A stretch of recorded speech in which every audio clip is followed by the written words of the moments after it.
हमारे देश में जो रीति नीतियाँ रही हैं, परंपराएं रही हैं, आमतौर पर जो दुल्हनें होती हैं, वो पुराने ज़माने में पालकी में विदा हुआ करती थी।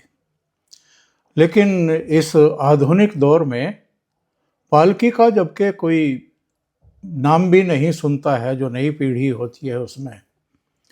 इसके बावजूद हमारे यहाँ के कुछ कथित शंकराचार्यों को संगम नौज तक भी, और वो भी मौनी अमावस्या के दिन, पालकी में ही सवार होकर के जाने की धुन सवार थी सिर पर।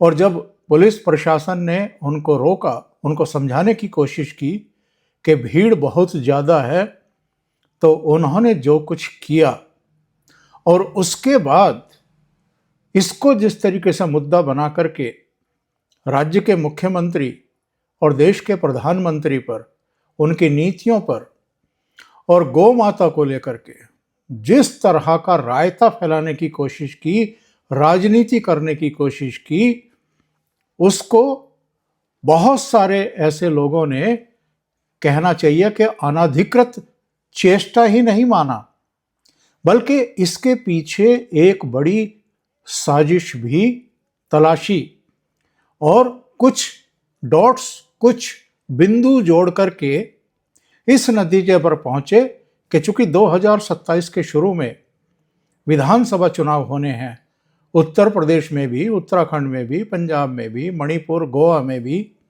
और उसी साल के आखिर में फिर हिमाचल प्रदेश और गुजरात में भी होने हैं, तो ये जानबूझ करके राजनीतिक बयानबाजी कर रहे हैं।